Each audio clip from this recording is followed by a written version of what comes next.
सुभाष यादव पर जबरन 60 लाख रुपए और जमीन लेने के आरोप के बाद हमारे संवाददाता प्रणव राज ने पूर्व सांसद से बात की। सुनिए उन्होंने क्या कहा। जनता के दरबार में मुख्यमंत्री नीतीश कुमार आज हाजिर हुए थे। लोगों की फरियादें भी उन्होंने सुनी। बाहर भी काफी संख्या में लोग पहुंचते हैं। उसी कड़ी में आज एक युवक बिहटा का रहने वाला भीम वर्मा पहुंचता है और आरोप लगाता है पूर्व सांसद सुभाष यादव पर कि उन्होंने उस युवक से जमीन भी रजिस्ट्री करा ली और जो पैसे दिए थे 60 लाख रुपए 50,000 वो भी वापस ले लिए हैं। मामले पर बातचीत के लिए हमारे साथ पूर्व सांसद सुभाष प्रसाद यादव हैं। इन्हीं से जान लेते हैं। सर, एक युवक ने आरोप लगाया, कितना सच है आरोप या गलत है, क्या कहेंगे? कोई आरोप निराधार नहीं है, सारी गलत आरोप है। और महंगाई की जमाना है, बेरोजगारी है, उसमें विचलित हो गया है। 2-4 लाख रुपया के लिए अच्छे आदमी को, छवि को घुमिल करने के लिए फेरा में पड़ गया। तो यही सब मामला है। हमने, मेरी पत्नी ने 32 लाख रुपया उसको आरटीजीएस किया है, उसके मदर के अकाउंट में। कोई जोर जबरदस्ती नहीं है। अगर 32 लाख रुपया ये कहाँ गया, अब तो उसका अकाउंट बताएगा ना, ये कौन निकाला, कहाँ गया। ये तो जांच का विषय है, कौन बैंक में गया, कौन नहीं गया। सुबह जब बैंक में गए, लाके निकलवा लिए पिस्टल भिड़ा के कि क्या करके, तो ये तो जांच का विषय है। तो ये सब मामला है। और दस्तावेज की बात है, ये मोटेशन मेरे पत्नी के नाम से जमीन का हो गया। आज 14 महीना से ज्यादा हो रहा है रजिस्ट्री का।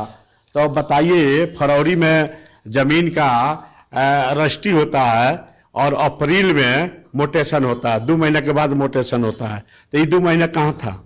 2 महीना आप बंधक बनाए हुए थे, है? तो ये मोटेशन कॉपी है, ये रजिस्ट्री कॉपी है जी। जो भीम कुमार वर्मा है वो खुद रजिस्ट्री किए हुए है, खुद रजिस्ट्री किए हुए है अपने मदर के साथ है। उसका भी फोटो है, उसका भी सिग्नेचर है, सारी चीजें है, आप देखने की चीज है। ये तो झूठे बोलने के मतलब तो नहीं है। सारी चीज है, आधार, पेन सब लिखा हुआ है, कार्ड पर सब लिखा हुआ है। कहीं कोई दस्तावेज आपके पास मौजूद हैं, यानी कि इससे स्पष्ट लग रहा है कि युवक ने जो कहा, जैसे उसका खाता प्लॉट है वैसे वैसे पैसा दिया हुआ है, देख लीजिए, सारी चीज प्रूव है। वो छवि को घुमिल करना चाहता है। मैं सरकार से मांग करता हूं कि सरकार इसको, ऐसे लोगों को दंडित किया जाए, 420 में केस में बंद किया जाए। ये बदनाम नहीं करे किसी भी आदमी को, शरीफ आदमी को बदनाम नहीं करे। तो आखिर क्या लग रहा है आपको, इस तरीके से साजिश, इस तरीके की साजिश क्यों की जा रही है? आरटीजीएस रुपया जो गया उसके अकाउंट में, उसके मदर के अकाउंट में, ये रुपया गया उसके मदर के अकाउंट में, आरटीजीएस नंबर है, सब चीज है। हम झूठ बोलेंगे, बैंक नहीं झूठ बोलेगा, ये दस्तावेज झूठ नहीं बोलेगा। ये दस्तावेज पर पूरा दुनिया चलती है ना, कि मुंह से चलती है। अब मुंह से वो 60 लाख के आरोप लगा रहा है और यहाँ 32 लाख 6,000 का हिसाब हो रहा है और उसको दिया हुआ है, उसके अकाउंट में दिया हुआ है, 6,000 रुपया कैश दिया हुआ है। तब मैं तो इस पर मानहानि का मुकदमा करूंगा लगभग 5 करोड़ रुपया के हिसाब से, जो न्यायालय जो दंडित करे। हमारे वैल्यू को देखते हुए, इनकम टैक्स में हमारा पेमेंट जो जाता है उसको देखते हुए हम न्यायालय में जाएंगे और न्यायालय से गुहार करेंगे, इस पर मानहानि का मुकदमा करेंगे। तो ऐसा क्यों, क्या आपको कुछ कारण लग रहा है, क्या किसी की साजिश है इसके पीछे, क्यों ऐसा हो रहा है?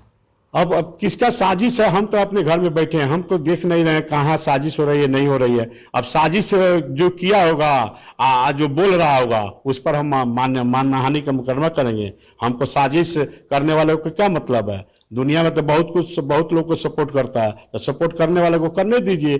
जो फंसेगा वो जवाब देगा।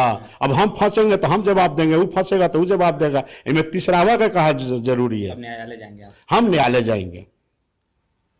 तो बिल्कुल देखिए, मुख्यमंत्री नीतीश कुमार के जनता दरबार के बाहर जो युवक पहुंचे थे, पैम्पलेट में लेकर जो भी आरोप उन्होंने लगाए थे, सुभाष यादव ने स्पष्ट कहा है कि जो भी तमाम आरोप उन्होंने लगाए हैं वो पूरी तरीके से बेबुनियाद हैं। इनके पास तमाम सारे कागजात मौजूद हैं और इन्होंने ये भी कहा है कि अब ये न्यायालय का दरवाजा खटखटाएंगे और उस युवक पर मानहानि का मुकदमा भी दर्ज करेंगे। रणराज, न्यूज़ 22 को पटना।